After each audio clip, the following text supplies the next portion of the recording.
Welcome, everyone.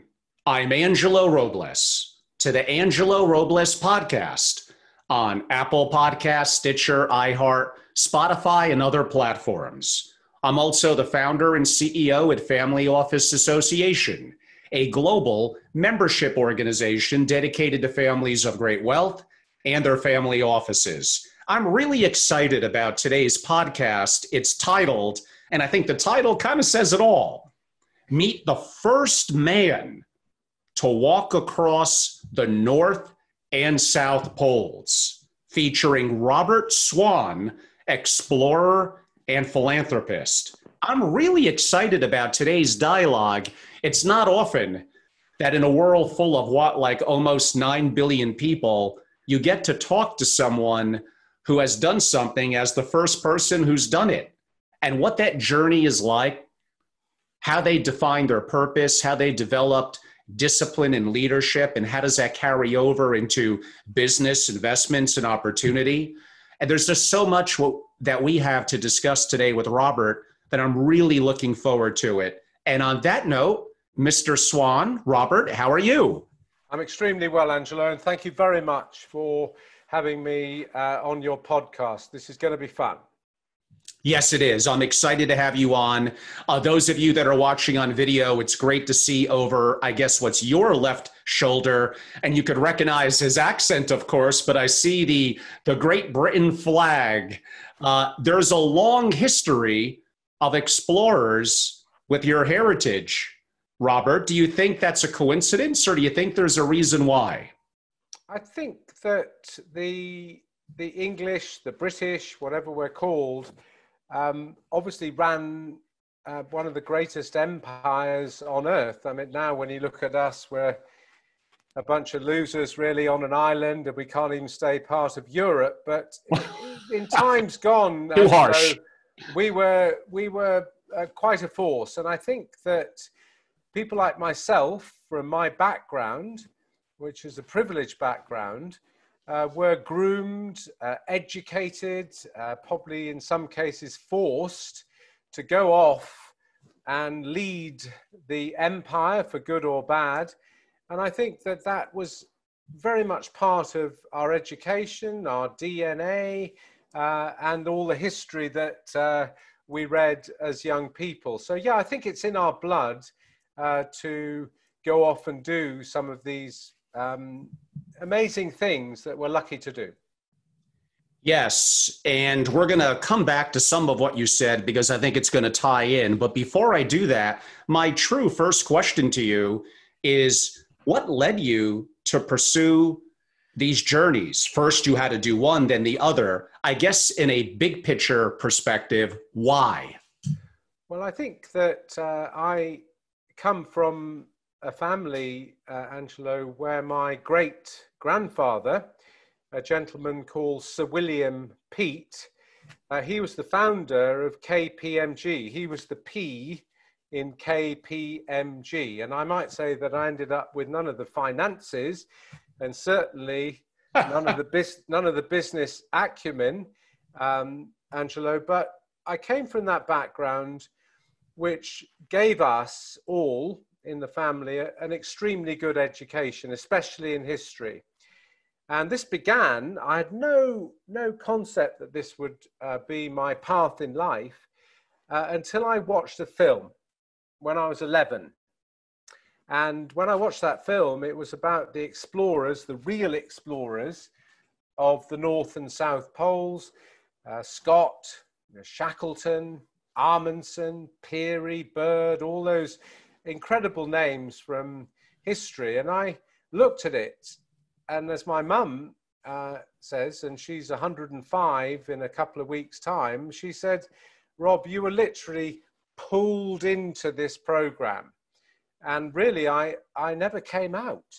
I made the commitment, even at 11, that one day I would become the person that would walk to the South and North Poles, become that first, and possibly, without sounding arrogant, Angelo, having studied history, being a very, very keen historian, even as a young man, I possibly wanted without sounding bad, to make my own tiny, small piece of history myself. And probably more inspirational, I found as I grew up that the idea of becoming a polar traveler went down extremely well with girls at parties. So maybe that was the big inspiration. Bottom line. Like an international bad boy risking his life on these amazing global journeys. Yeah, it seemed to work at the time. If that was your purpose, it sounded like it was anything that internally inspired you, you were able to do it. So that sounds good to me. Absolutely. Yeah, I mean, I was going to mention in doing some level of research, that's a tremendous background with your grandfather, as noted, one of the founders of the iconic KPMG, who happens to be, just irony, KPMG, their family office practice in the Americas, happens to be one of the corporate partners of Family Office Association. So, of course, they're a great firm. And now I could go back to them and say that I actually know a family member that was one of the founding quote unquote founders of the iconic KPMG. So there'll be some good storytelling in the future. They're very, very helpful to me, Angelo.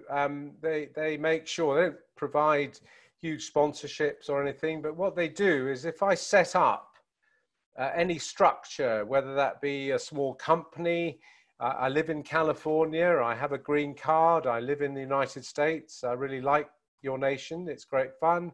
But if I set up something like a foundation or any entity, the KPMG stamp comes in to make sure it's all run properly. I think bottom line is they don't want to see the great grandson of Sir William Peat end up behind bars because he messed up with some tax or IRS or whatever. So they do help me, and I'm proud. I am proud in my own small way to be an explorer, because I think that people like my great-grandfather were explorers in the financial world, and successful ones at that. You know, you beat me to the punch. I was actually going to use a little bit of that analogy, but since it comes from you, it's even better.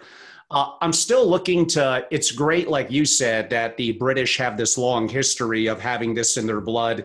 You mentioned Shackleton, who I've done some level of research on. Actually, a couple of years ago, when I was educating my son about Machiavellian ways, I actually used him as an example, someone who had failures, but also was resilient. And when he was really beginning these journeys and he was looking for seamen, for lack of a better word, a lot of the classic quote unquote professionals didn't want anything to do with it. And he really had to start from the bottom up, recruiting from, some would argue, the dredge of society with often little experience in seamanship, basically stating that you may go on this journey and, I don't know, 50-50 whether you make it back or not. And how he was able to recruit people under such dire circumstance, and how he was able to successfully do what he did. And just imagine, for those people, it wasn't the monetary reward for them. And these are people that might have had jail time, might have had issues. They finished this journey with a sense of accomplishment and a pride that honor will live forever with those that follow them in the heritage of their family. And what a great leader, I would almost argue a salesman, that he must have been to be able to recruit such amazing people that weren't the classically amazing people, but he made it work. Well, I think, Angelo, you know, I had the same problem. Imagine I was 23 years of age. I hired a small warehouse on the East End of London on the River Thames and started to raise $5 million US. Now, that's a lot of money today, but it was a stack load of money 30 odd years ago. And why it was so expensive is that more people had stood on the moon than walked to the South Pole when we did it. Reason being that you had to buy a ship, you had to sail to Antarctica, live there a year on the edge of Antarctica, as the early explorers had done, Scott and Shackleton, then undertake your journey to the South Geographic Pole and hope like hell that your ship would have returned to collect you from the edge of Antarctica when you finished your journey. And at the beginning, no one would listen to me. No one would support me. No one would join me. I really felt very much alone, and it took me 5 years. Don't laugh. I know there's some eminent business women and men listening, but it took me 5 years living in this warehouse, driving a taxi at night on the streets of London to raise the first piece of sponsorship. And you can imagine what my family thought. Not much. What is Rob doing? Living in a warehouse, driving a taxi. Why? He's trying to walk to the South Pole. Why? Has he raised any money? No. People talked in terms of counseling and psychiatric help. They still do, Angelo. But then it was a very, very tough time. But gradually, to take up your point on Shackleton, I realized that I would need people who are really different than me, possibly coming from different backgrounds, different skill sets. If everybody was like me, it wouldn't work. So like Shackleton, I chose people who possibly I didn't have a lot in common with. Perhaps they didn't even like me, but everybody brought a different skill to the table, because where we'd be going would be a place that wanted us dead. And if we didn't have the right team, we wouldn't come home. So I read history. I looked very seriously at how people were successful and tried my best to follow in that way of thinking. So initially, when you were 23 or pre that leading up to it, you had this vision, this purpose that you evolved over time. And again, it's not like you went to the family and said, this is going to cost $5 million, just hand it over. You know, here you are living in a warehouse, driving a taxi, and probably getting turned down every day. And the resilience that you had to build for this vision of going to the South Pole to Antarctica. But you ended up starting to raise the capital once you got some private donors, foundations, or corporations behind it, and had a kind of a snowball. Did it have a snowball effect and money started to come in easier, or it always was hard? It still is hard. And I'm 64 years of age, and I still am in the ring, as they say, to undertake expeditions and do things. Yeah, it's still hard. But at that beginning time, I definitely believe that I learned something. And I learned that if you're told no in life, you should listen damn carefully as to why people are saying no to you. Be respectful. Ask them why no. And gradually, if you listen to enough no's, you become able or proficient to turn those no's into a yes. But I'll be honest with you, Angelo, there's a lot of people, imagine this guy, 7 years on this, and eventually a lot of people that I went back to and said, by the way, I'm still trying, just thought, look, I'll send Rob a small check, and then maybe he won't come back and trouble us anymore. So it began to snowball, and I think that's to do with track record. And I think in this world, you've got to build a good track record, especially in my business or my passion. And then people gradually will possibly listen to you for a minute. Whether they help you or not, that's another issue. But it was a very, very long 7 tough years. And you imagine, Angela, imagine all my friends from school. I was privileged to go to a fantastic school in England. I went to a very smart university, the University of Durham, and all my friends in that 7 years were moving on. They had great jobs, they were earning good money, they had people bought homes, some of them got married, and there was me sitting in a warehouse with a lot of rats and mice with this dream. And I'm sure some of the people listening, this will resonate with them, because to make anything happen, you've got to stick with the program. You've got to be relentless. You can't think what you might be doing and try and do two things at the same time. You do what you say you're going to do and get on with it. So you had a game plan in terms of if you were to raise this money, how you would execute the plan. I'm sure over the 7 years of sleeping on it every night, it evolved. When you actually reached the moment that it was ready to execute in terms of sequestering the ship, in terms of bringing the right people and resources you needed.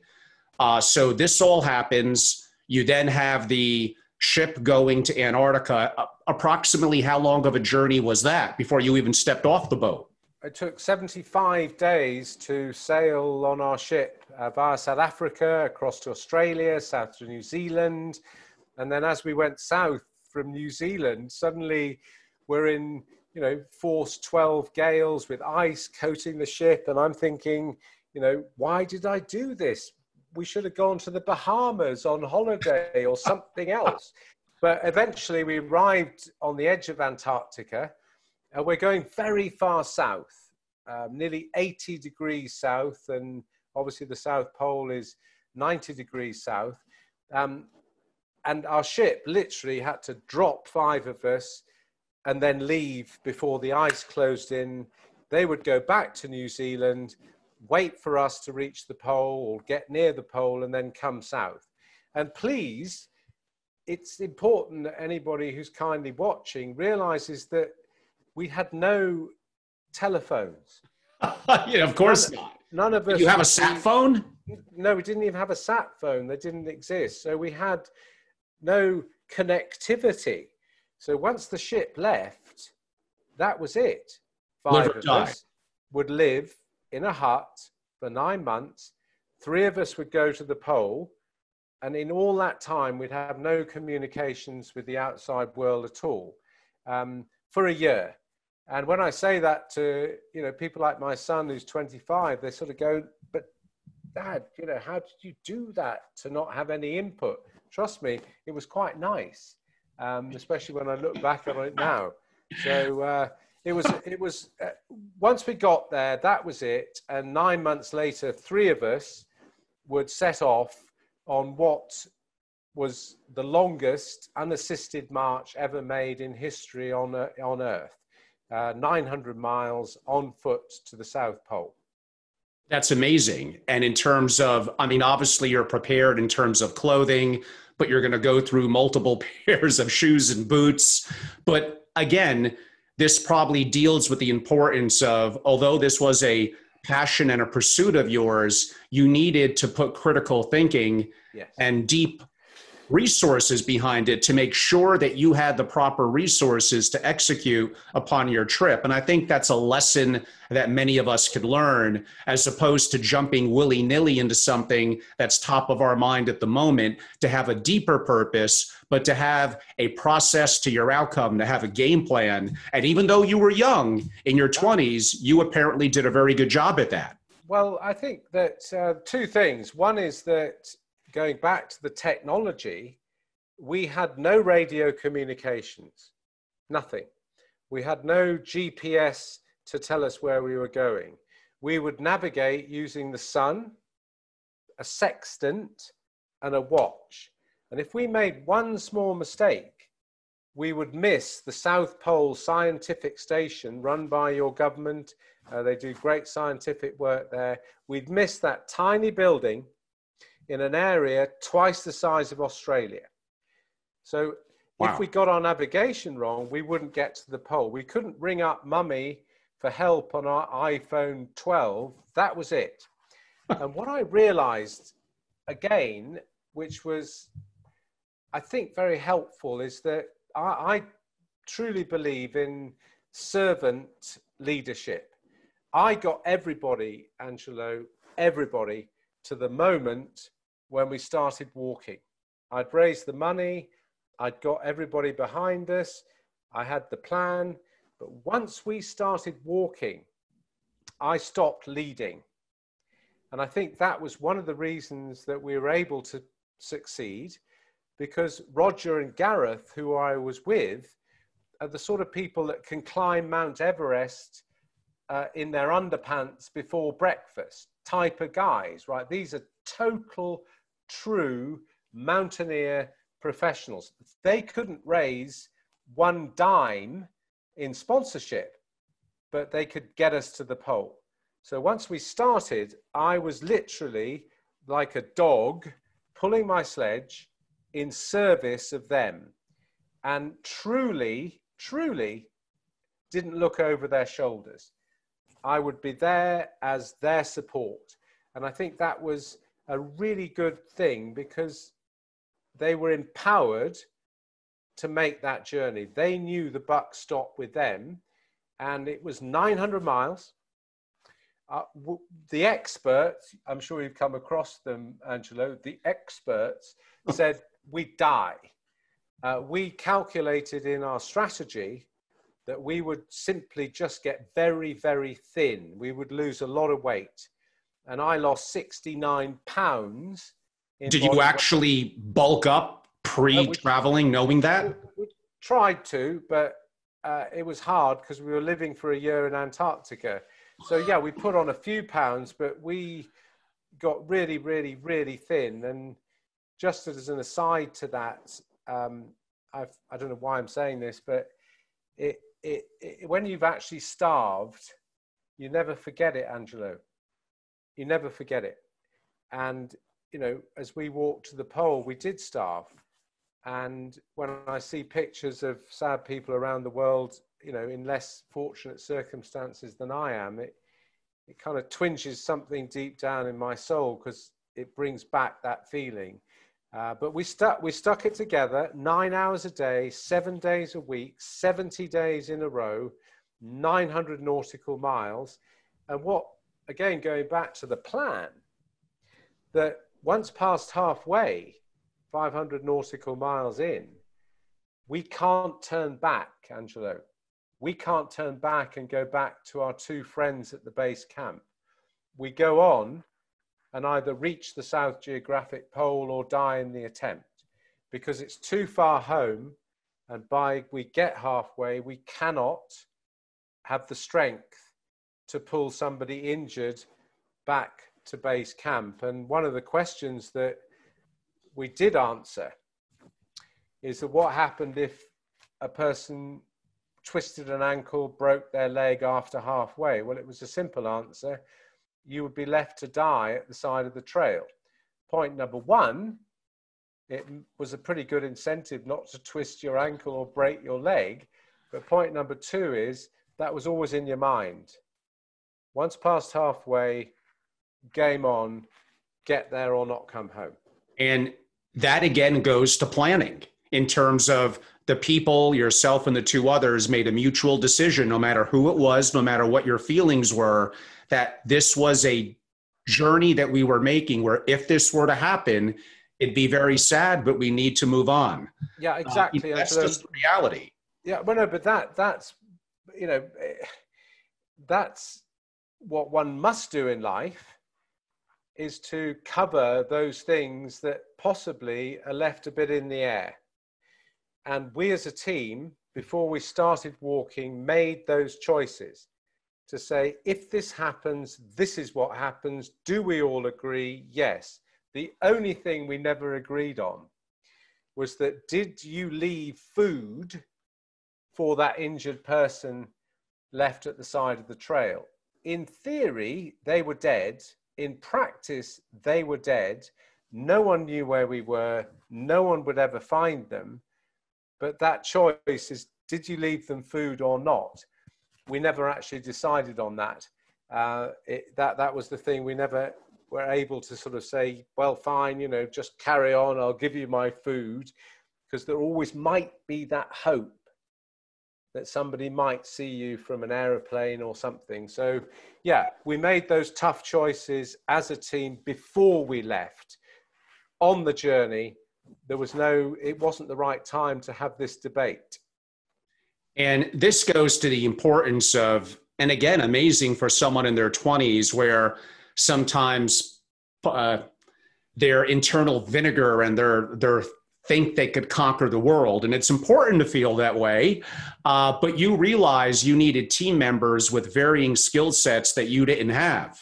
And that was going to be very, very important. This relates to the real world of even a CEO hiring people in some ways that are more skilled and talented than them, because you need to build a team with leadership, with culture, have a mutual mission that you're all on board with, and have a beginner's mindset that you don't know it all. Once you know it all, then you have nothing left to learn.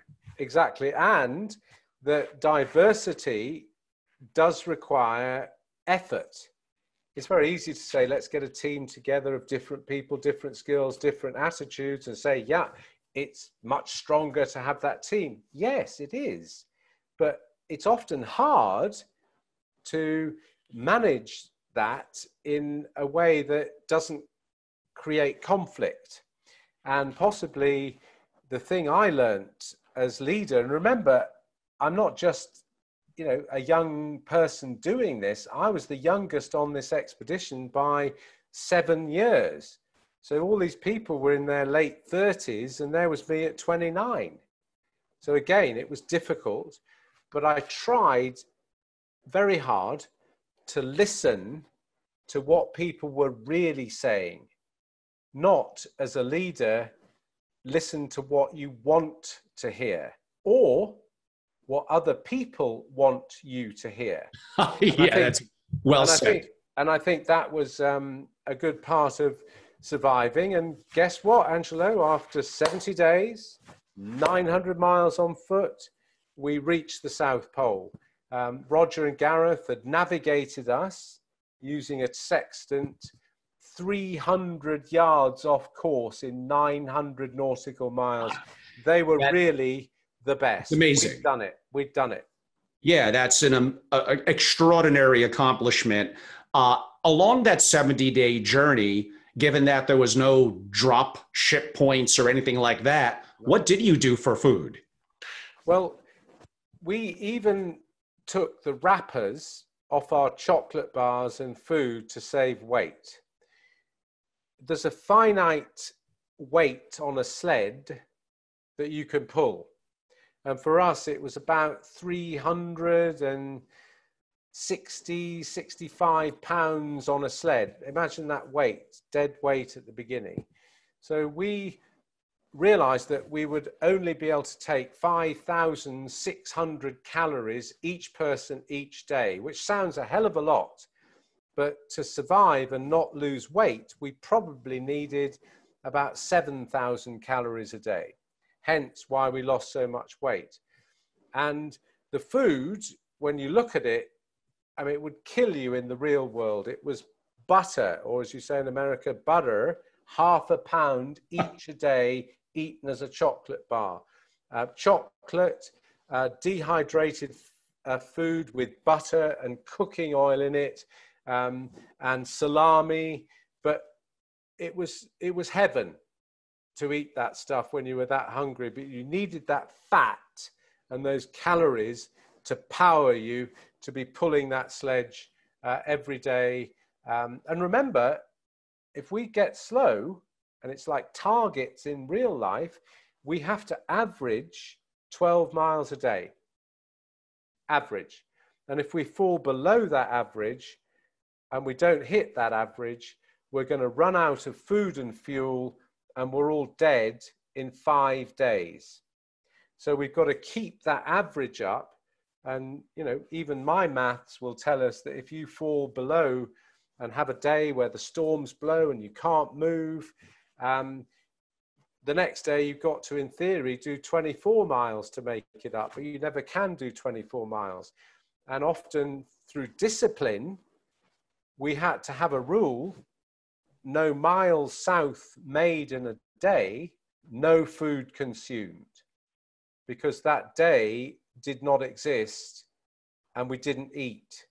So we could wait and use the food and fuel to get us to the pole, not to sit talking about getting to the pole. Yeah, very, very well said. And again, goes to the level of planning, even down to the calories. And a huge amount of calories for a normal person Yeah. But walking for 9 hours with the kind of weight you're talking about and the stress with that, just like you said, it was still 2,000 plus calories, underdoing it per se, but enough to give you the energy and the resources for that 70-day journey, beyond a journey. How amazing that adventure. How did you feel 300 yards off? You could see it. You start to walk there in terms of that destination that makes it official. What sense of accomplishment did you feel? Well, I think two things. One is that it was a huge relief, but at the same time, it created a little bit of an emptiness inside us all, actually, because it was the end of the journey. Yes, it was fantastic to get there. And to go back to planning, right? We've been away from the whole world for a year. The plan is that our little ship will return to Antarctica from New Zealand, unload an aeroplane. The plane will take off from an iceberg, fly to the South Pole to look for us. Hopefully they'll find us. We then go back to the base and load up all of our rubbish and equipment, because I'm sure this will resonate with people that obviously when you're 23 and trying to raise $5 million, I needed some help. And so our patron for this expedition was the great Jacques Cousteau from France. I'm sure people might remember him. And he said, yeah, Robert, I will help you, but at the end of your expedition, you must leave Antarctica just with your footsteps in the snow. I want all your garbage, all your rubbish, all your equipment out. Let's show some respect for this last great wilderness on Earth. And I committed that we would do that. So the plan was we get to the pole, plane comes in, we go back to the base, we load up all the rubbish and garbage and equipment, and then we head north to where the sun shines. That was our commitment to Jacques Cousteau. So this was going through my mind as we were closing in those last few hundred yards to the South Pole, but everything was about to change, Angelo, everything. Well, that brings us to the next leg of the journey. Let's take us, again, you're completed that, a great accomplishment. You're back, I'm assuming, in Great Britain. And you hinted at it, once you reach the destination, accomplishment, but a sense of the mission is now completed, maybe a void. I don't know if you felt that the mission turned you from a boy into a man, but from your social life to your interactivity, what was it like when you got back to home? Well, Angelo, everything changed at that moment. And everything changed for me is I had to damn well grow up, because as we were standing at the South Pole, standing there with our flag, the base commander came out from the South Pole Station where they do excellent scientific work, and he was crying, this big guy with a beard. And I thought, yeah, well, Americans can be a bit emotional, but why is this guy crying? And he said to me, Rob, I've got bad news. Your ship, Southern Quest, remember, was coming south to collect us, unloaded the aeroplane, but the ship was just crushed by ice and sank 5 minutes ago. 5 minutes before we arrived at the pole, hadn't spoken to anybody for a year, the ship sinks, gone.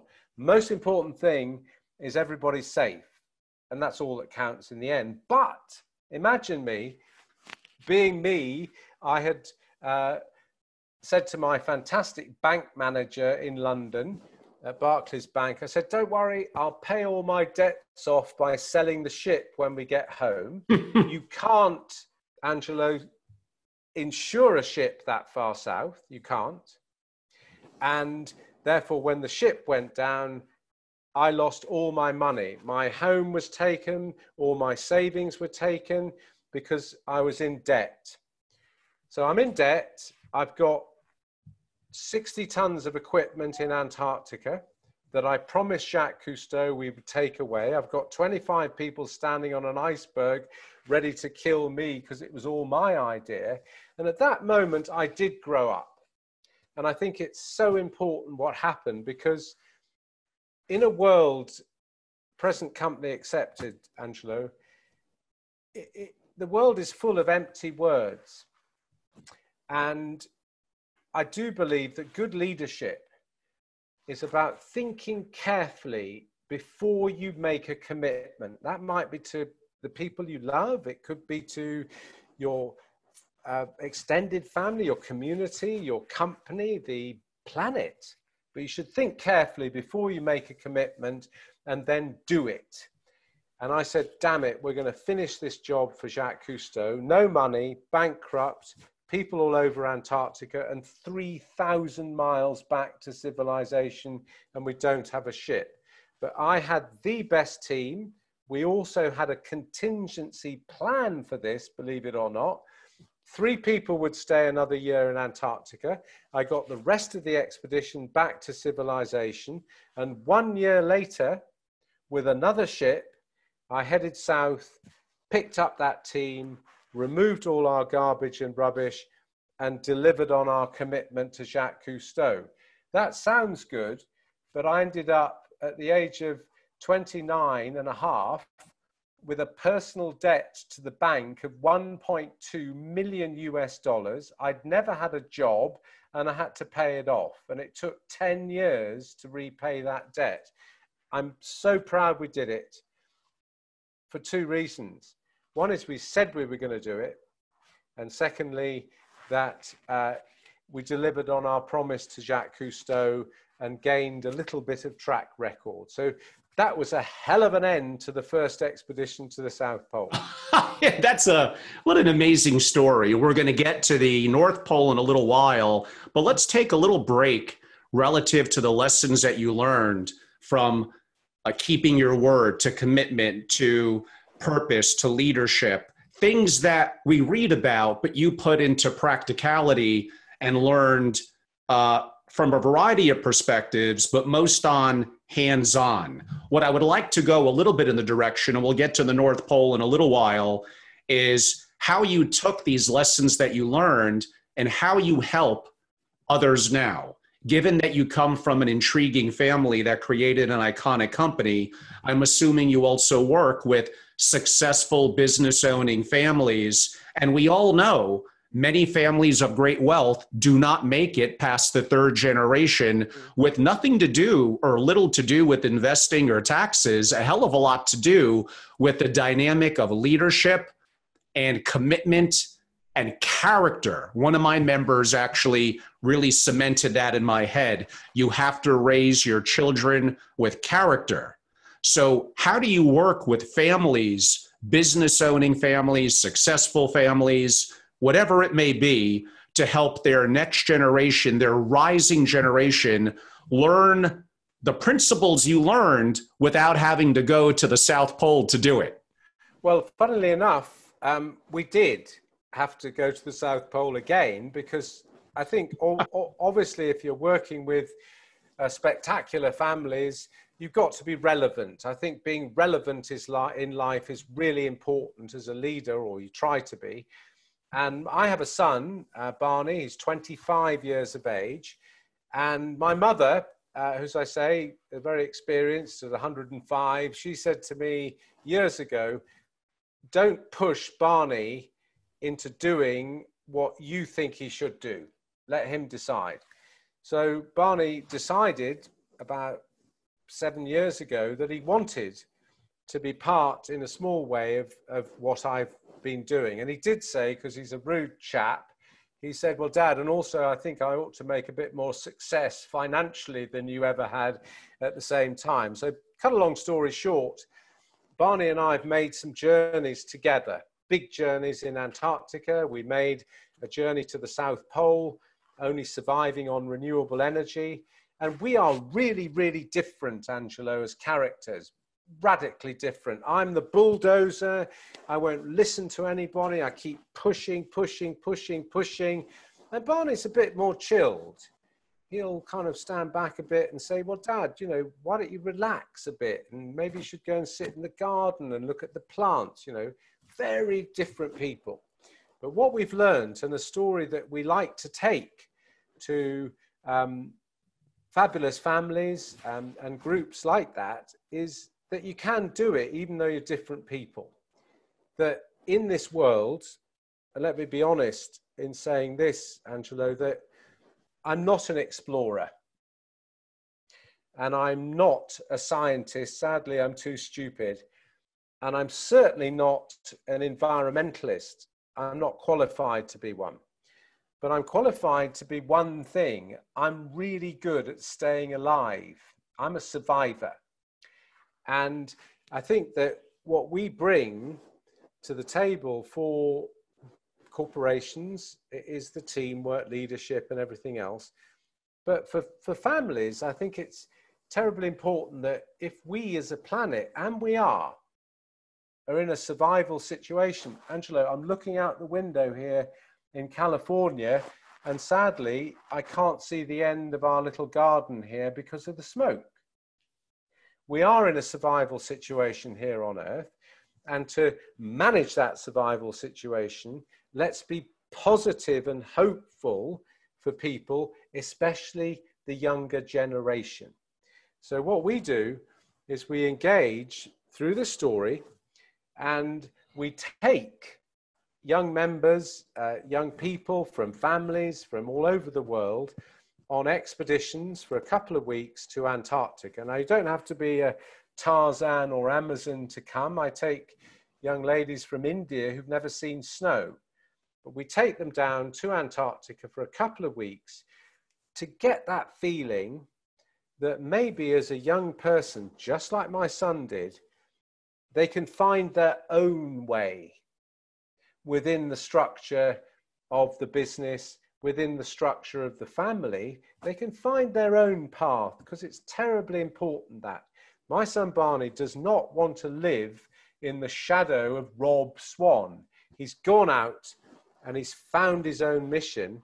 And I think that's a really, really strong message, that generations need to work together, and possibly business and the environment is a great mission for younger members of a company, corporation, or a family to get behind. Because if we are not being businesslike and creating money, creating jobs, we will not survive on this planet. We can't all be green and hug a tree. We can do that at the weekend, Angelo, but the reality is we have to make business and the environment the biggest business opportunity on Earth. And my son and I have managed to pull that together in our own small way, and like to include young people on our missions and old people, because remember, I'm old. So a question I would have to that is, right now, for those that may hear this at some point in the future, it is September 1st of 2020. Here in the US and around the world, we're still in the midst of COVID-19, and a vaccine and 70% of the population getting it is not going to happen in the coming weeks or months. It's going to take longer. We have that coupled with an economic challenge initially due to COVID. We have civil unrest here in the US. We have climate change issues. Yep. How would, sometimes I see the younger generation, the Generation Z or millennials under 30 specifically, they're daunted, if that's the right word, by how things look. How do they still have a positive vision and remain resilient and discover who they are when it's hard now? But has it ever been easy? I mean, how about people that grew up in Europe during World War II? How about people during the Spanish flu? How about people, I could go back to any era in history. There's always unfairness and challenges that confront us. Could not agree more. And that's not to say that this time is confusing. I think it's quite a confusing time for young people, because a young person has so much input, far more than I ever had with all this social media and everything else. And on the whole, a lot of those messages they get are quite negative. And especially on climate change and sustainability, Angelo, I think that, young people have woken up, actually, and they've got these climate strikes, and the little girl in Sweden, everybody's actually really angry, totally frustrated, and they're pointing fingers at government, they're pointing fingers at corporations, but it's all very negative. And as anybody who knows a bit of history, we've never succeeded in anything by just being angry. It doesn't work. So whatever's going on, whether it be climate change, whether it be the unrest in this great nation at this time, we have to look at solutions. And therefore, what my son and I try and do is to say, especially to young people, hey, be angry, be cross, but turn that anger and frustration into actually solutions. Get solutions going. Otherwise, you're going to waste your time. No one's going to be inspired by negative. They'll be inspired by positivity and hope. And I think hope is such an important word in our world right now. And before, you mustn't let me go before I've told you about a little expedition I've been undertaking in the last month or so in the United States, Angelo. It's been an eye-opener. I'd like to hear about it. Tell me more. Well, I was locked down. I'm in California. I live in a tiny little rented house up near Lake Tahoe. Some people maybe have visited it. Beautiful place. But I was getting a bit of kind of cabin fever, and I thought, well, I'm going to go off and make a cycle trip. I love cycling. When you get to my age, you can't pound out the marathons. You've got to be looking after your joints. So I'm a very enthusiastic road cyclist. And I thought, well, I was getting sick and tired of going up and down the same mountains here. So I thought, let's take this opportunity to throw my old bike into my old car and head off into Nevada. And I went to Death Valley, which we know is in California, and did some cycling there. I'd always wanted to go to the hottest place on earth after having gone to the coldest place on earth. And obviously, without being silly, I was living, let's just say, modestly, Angelo, modestly. Imagine a motel for $28 a night. It's not the Ritz. And on that bicycle trip, because it's a sort of red Englishman on his bike, I became quite connected to people who really don't have a lot of hope, and they don't have any money, having a rough time. And I sort of realized why people were so upset in the United States, because all these people have nothing, surrounded by the American dream, which for them has gone terribly wrong. And a lot of them don't have teeth for obvious reasons, and they can't see any hope. And this was a huge impact, because it wasn't like watching TV. These people were in the same motel because they didn't have a house anymore because it'd been taken away or whatever. And I came away thinking, wow, I've got to try and think about this. I can't just say, well, that was a really interesting experience. And I've made some plans and joined up with a few people to try and make a difference to that, because I do believe, whether it's me trying to help preserve Antarctica, which I'm doing, and in the year 2041, 20 years from now, we need to make some decisions on preserving the last great wilderness, or just our own connection with our planet and our world and people. If you don't have any hope, how can you be interested in anything else but your own survival? So I came away from this very impactful bicycle expedition in your country and made some decisions on, in my own small way, what I could do. and I met some good people, and it's actually the reason I'm on your show. Well, excellent. In terms of how you think you can make the impact, doing that, meeting people, perhaps raising money to benefit some what you think are going to be people or charities that need help. Tell us a little bit more about that.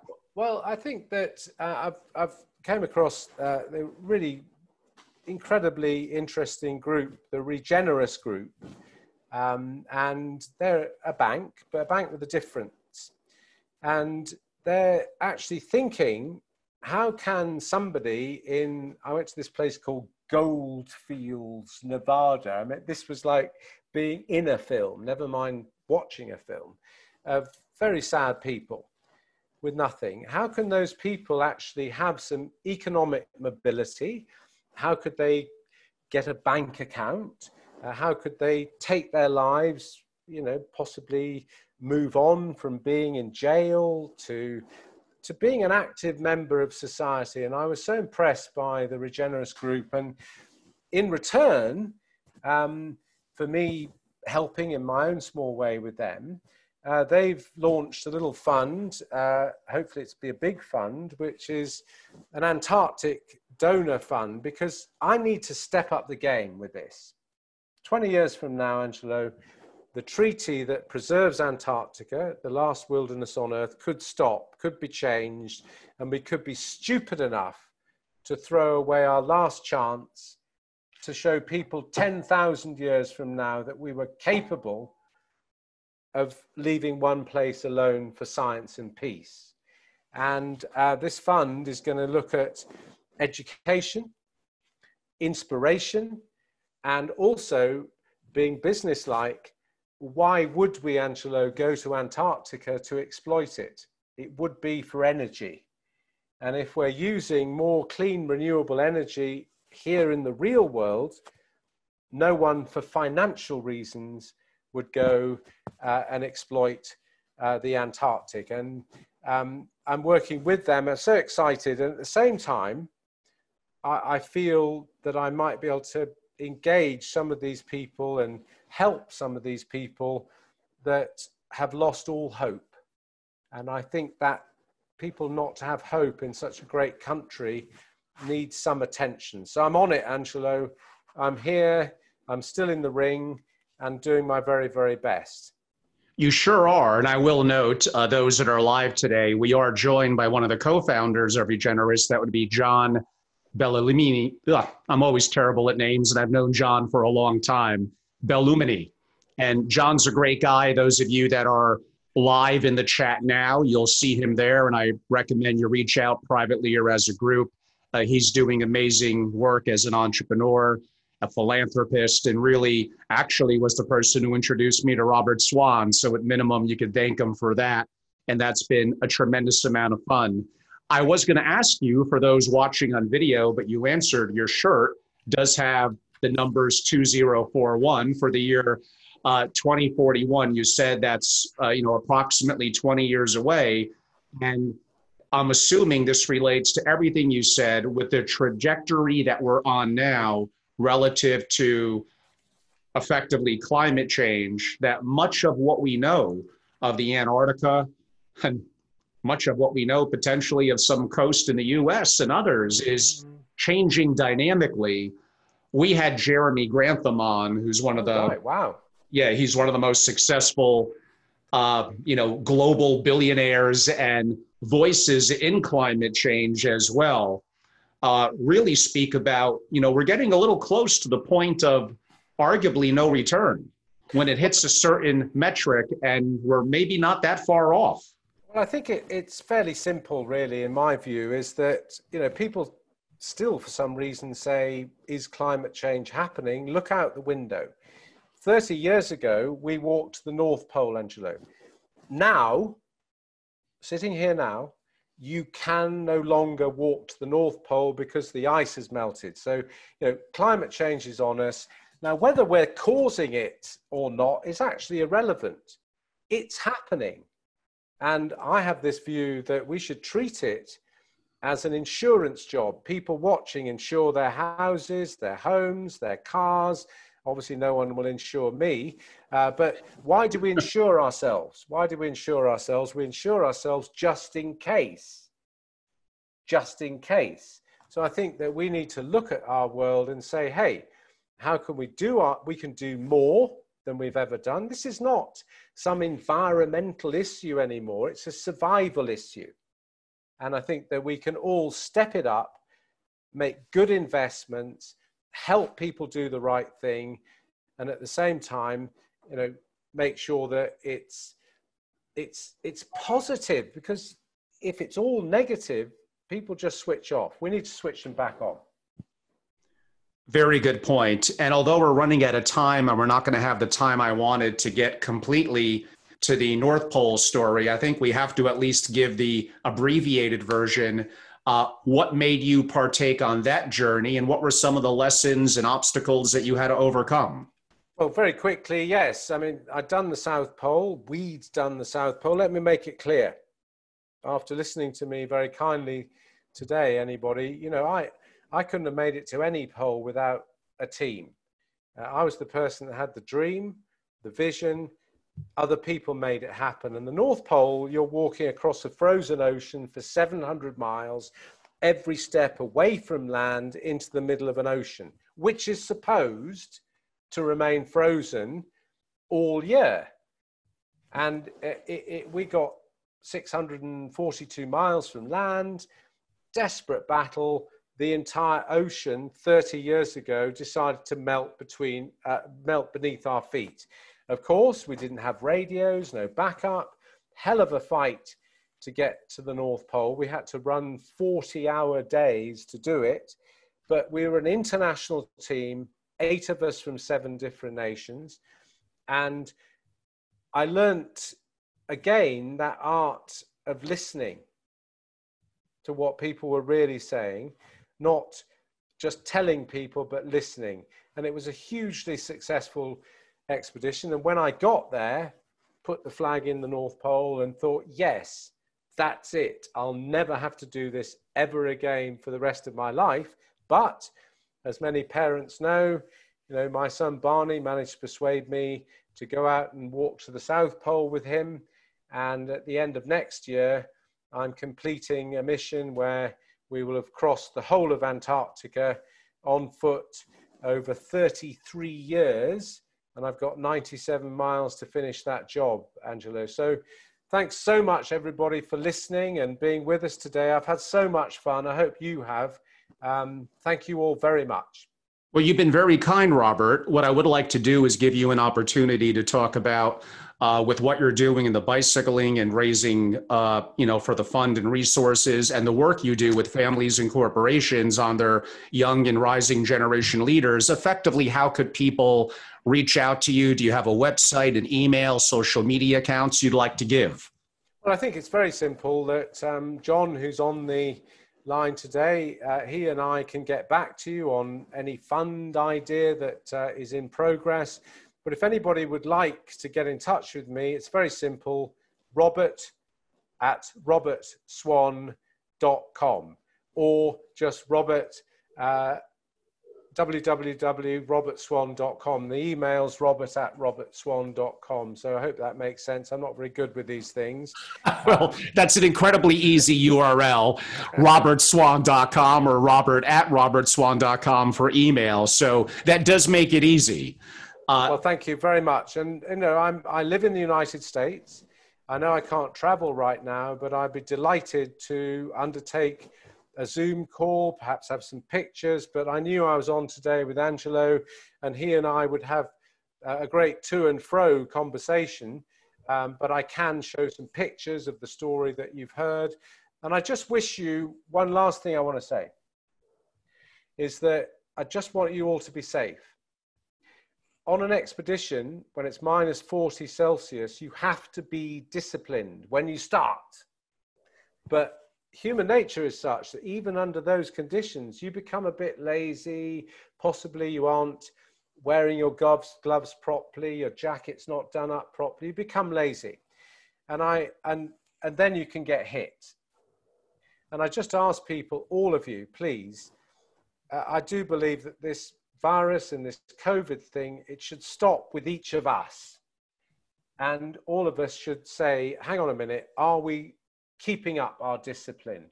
Because I see all around me people perhaps becoming less disciplined. Hold the discipline, we can overcome this thing, but if we're not disciplined, it will continue. Yeah, very true. I remember a Navy SEAL on my show once saying, to him, discipline equals freedom. And I felt It was a really good perspective, right?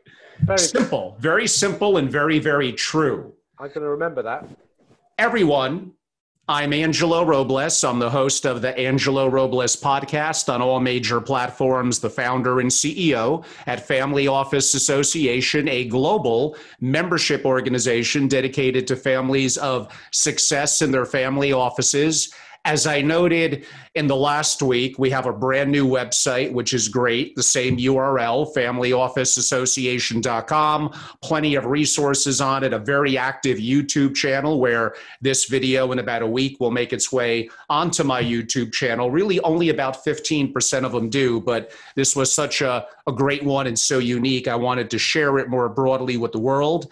And we look for those that potentially would look at an organization like ours as being value added from joining and being committed as a member, really now more than ever before. And we're coming out with more and more content resources, especially video masterclasses and my daily Zooms that I host. So it's been an invigorating time, lots going on. We hope you all enjoy it. Again, I'm Angelo Robles. Robert Swan, thank you so much. Thank you. Thank you.